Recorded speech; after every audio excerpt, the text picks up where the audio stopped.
co-publisher of DC Entertainment.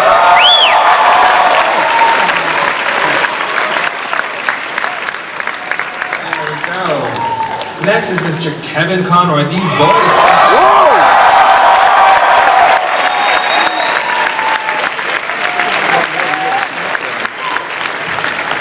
And with Kevin, you gotta have Mark Hamill as the voice of the Joker. Whoa!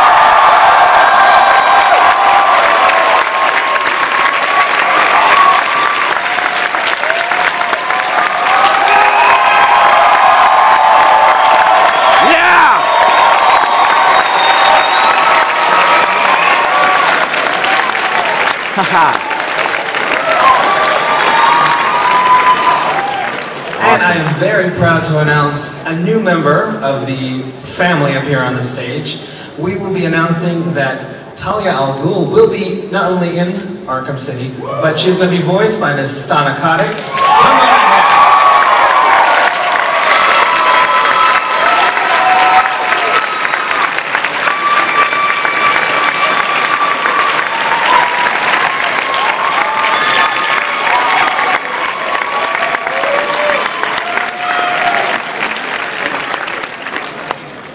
Alright, now clearly there are going to be some people that are a little curious about Stana's character, so Stana, for the audience, do you want to tell them what you can about your character?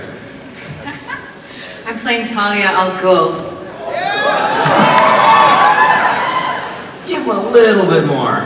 Tell us about it. She's a good girl who has naughty habits. Now, speaking of those naughty habits, for those of us that read the book, she kind of runs hot and cold. She's got good days, she's got bad days. Yeah. What can you tell us about what she's like in Arkham City? Yeah, well, Batman was a lover of hers, and we're not sure if their tryst is finished just yet.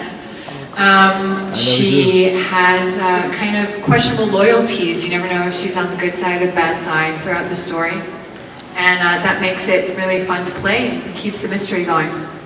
Now, we've heard Talia in a couple different mediums. What can you tell us about your interpretation of her? Oh, dang, look at that. Oh, there you go. Nice. You know, she's kind of an ambiguous international character, and so we created a bit of an accent for her. We wanted to make it, I think, a mix of like a Persian, Greek kind of accent, something that was more ancient feeling. You could play her live action, don't you think? She's so striking. Look at her. And that's rare when you have an actress, you know, voiceover. You don't have Can I touch you? Just because it's like kind of freaking me out over here.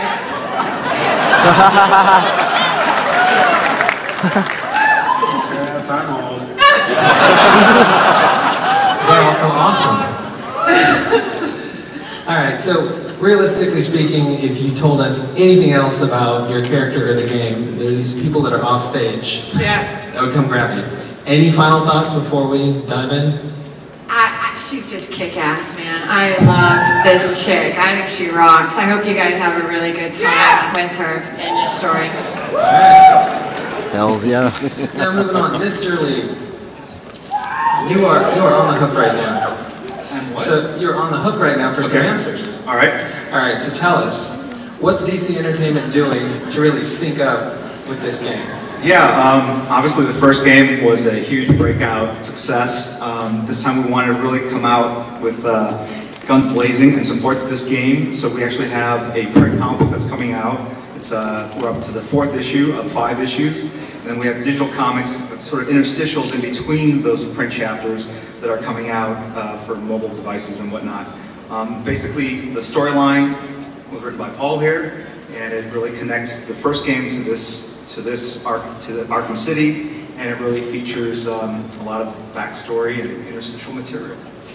All right, well, Paul, he's just set you up, so now you're on the hook for some answers.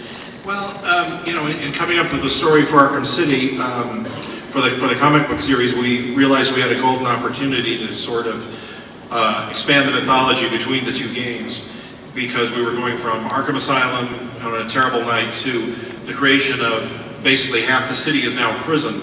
Well, there's an interesting story there. How did that happen? So we put our heads together and we came up with a storyline I bounced a lot of ideas off of Paul and the team in London at Rocksteady to figure out, okay, where is Arkham City? Where do we begin? What can we fill in? What's the time lapse? What characters can we feature? And I think what we've got is a really nice bridge of the mythology between the two games. Now, the other Paul, Mr. Crocker, you worked pretty closely. Absolutely.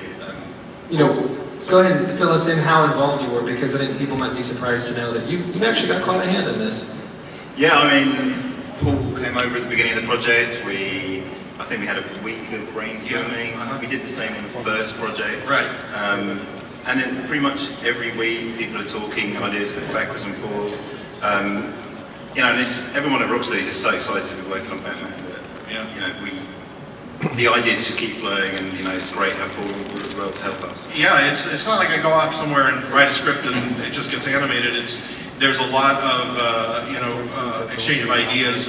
And, we will come up with a general storyline for the game, and then there are infinite variations on it. Like certain we'll be very excited about developing a certain character, then realize that character kind of goes nowhere or repeats something another character is doing, so we drop them and we start again. It's a great way of working. It's very collaborative, and I think the result really shows in the game. Now, Kevin and Mark, you guys are like a team now. So we got the band back together for this game. There's our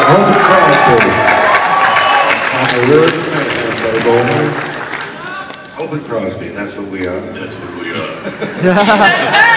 No, but I'm just thinking, because really, there's no other villain. You'll correct me if I'm wrong, of course. You know more than I do. But it seems to me that there's no other villain in the Batman mythology that it has had a more hands-on origin with Batman. I mean, Batman didn't throw acid into Harvey Dent's face. He didn't make Edward Nygma obsessed with riddles, but he did throw Jack Napier, or whoever he was under the Red Hood, into that solution. And one of the episodes that really illuminated a relationship for me was the one Paul Dini wrote called The Man Who Killed Batman, where Joker believes that some two-bit thug had taken Batman out. He became completely lethargic, listless, lost the will to live. It really made sense to me because they're so yin-yang in a way. It's a terrible irritant because there's almost a Stockholm syndrome element involved when you become enamored of the person that enslaves you. It's very complex. You need me and I need you. Yeah.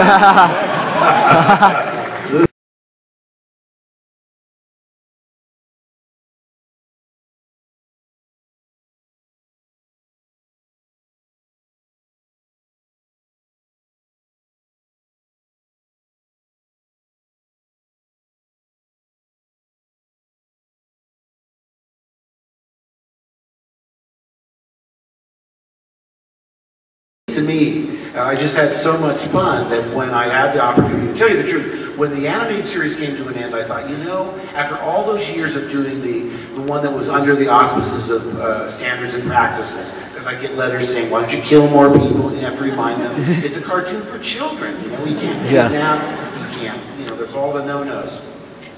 I thought one thing I would love to do, one swan song, that I thought would make sense would be to do the gnarliest R-rated Joker I could, so I wanted to do a book on tape of The Killing Joke. Yeah! Yes! Yes! Yes! I thought, all of Joker's Fuck roles, yeah. that's his Hamlet, really. And before I had the chance to really sort of float that idea, I know, Alan Moore's famously standoffish when it comes to adaptations of his work. But I thought, if it's a book on tape and we do it word for word, how can you complain? But then along came Arkham Asylum, and it gave me a chance to do one that is much more aimed at adult audiences. Well, I think our characters developed together over time. And as actors, we worked really well off of each other. We both have a strong theater background. We play off each other really well, and that fed into it. It works it's like working with a musician. You can anticipate their rhythms, and it's really becomes a comfortable workspace. I mean, I didn't realize how much I missed everyone until it all went away. Yeah. And you thought, see, I just took that for granted, that every job in animation is going to be that well written, that well cast, that well produced, Shirley Knight's music, all of it. It just was so wonderful.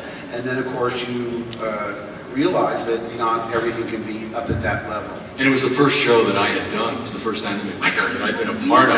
It was the first animated character I auditioned for. You believe that? That's crazy. And we were really blessed that, the show clicked as well as it did. It was just the right people at the right time who all shared that passion for the characters. On every level. The writers, the artists, designers, the actors, the director, Andrea Romano. It was just a really unique moment in time. All those people coming together. Wake up in the morning, right? When you wake up and say, what am I doing today? Oh boy, it's the Batman! Oh, that was it was a wonderful feeling. Do you remember the day that the fires in LA happened after the riots? Yeah. And they didn't cancel the recording session. Oh, I thought you were talking about the Northridge earthquake. No, the city was on fire. Yeah. And I called my agent and they said, we can't have a recording session today. She said, yep, they haven't canceled, they want you there. And the recording studio wasn't on the Warner Brothers lot, it was in Hollywood, near the riot zone. Oh, so wow. I'm driving my Volvo, and the smoke is coming towards the car, and every other car on the road is going the other way. And I thought, why am I driving the wrong way? Because you're Batman.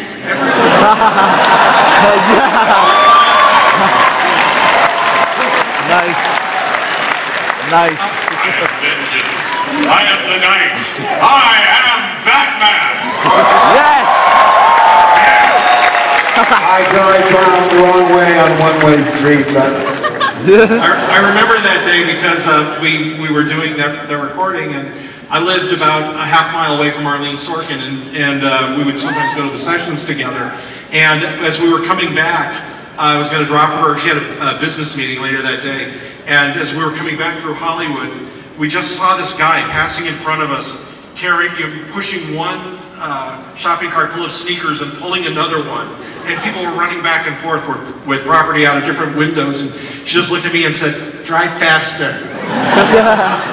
Yeah, people were comparison looting in those days. It was a wild day. From this window and going down. And every time the door to the studio would open, smoke would waft in. Finally, Andrea said, "Everybody's got to go home. You got to go home." But it was that kind of loyalty. Everyone, there was I no drove to a question. session after the Northridge earthquake, and I called Warner Brothers in the morning saying the same thing. There can't be a session today because all of North Hollywood is in pieces. That was in '94.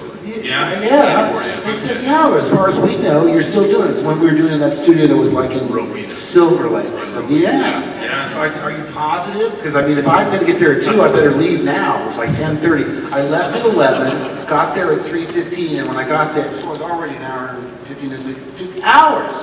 And when I got to the studio, they went, "What are you doing here?" I said, "Well, I called. There's a session." Oh, we canceled that hours ago, so thanks a lot. I'm still mad about it.